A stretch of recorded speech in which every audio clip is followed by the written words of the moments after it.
fact that they just unified. I saw a room that was just totally unified. It was in one way very beautiful, a very beautiful thing to see. A man charged a security checkpoint armed with multiple weapons, and he was taken down by some very brave members of Secret Service, and they acted very quickly and have just released, for purposes of transparency, clarity, I've ordered it to be put out. You probably have it by now, put out on Truth and put out on many of the platforms. A tape showing the violence of this thug that attacked our Constitution, and also showing how quickly Secret Service and law enforcement acted on our country's behalf. Really did a great job. One officer was shot, but saved by the fact that he was wearing obviously a very good bulletproof vest. He was shot from very close distance with a very powerful gun, and the vest did the job.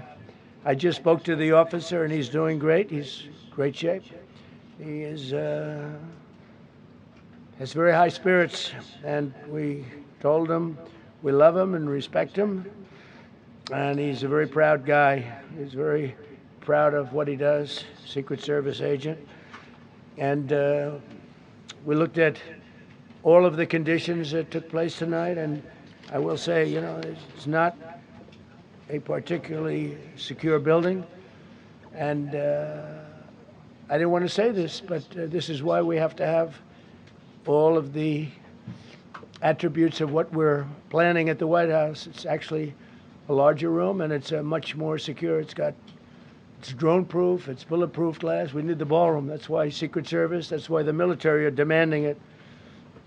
They've wanted the ballroom for 150 years for lots of different reasons, but today's a little bit different, because today we need levels of security that probably nobody's ever seen before. But everyone owes a tremendous debt of gratitude to the courage of law enforcement, the law enforcement, and working with the D.C. police. And we just spoke with the mayor, and when we're finished, the police chief is going to take over and discuss it also from their viewpoint. But they also performed exactly as they were supposed to, and you see the attacker in different positions, but you also see the attacker totally subdued and under control. So as you know, this is not the first time in the past couple of years that our republic has been attacked by a would-be assassin who sought to kill. In Butler, Pennsylvania, less than 2 years ago, you all know that story, and in Palm Beach, Florida, a few months after that, we came close. We really had, again, we had some great work done by law enforcement.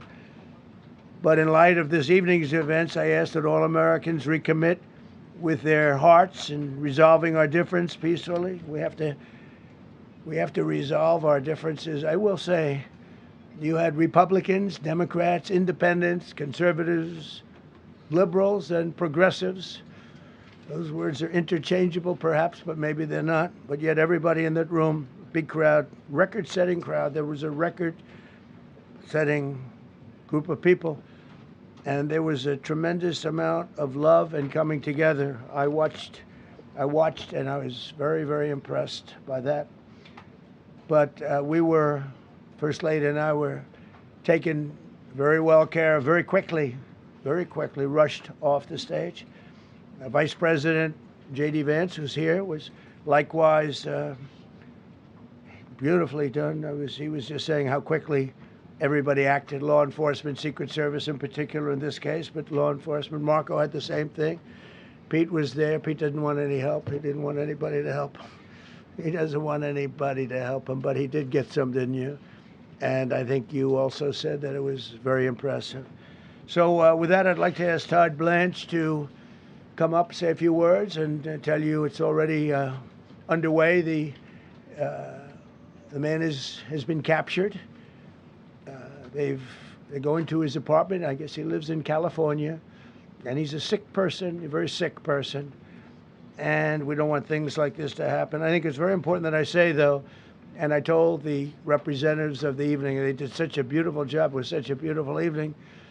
And again, they're talking about free speech in our Constitution. That's what it's all about, not just White House correspondence. It was really based on free speech in our Constitution.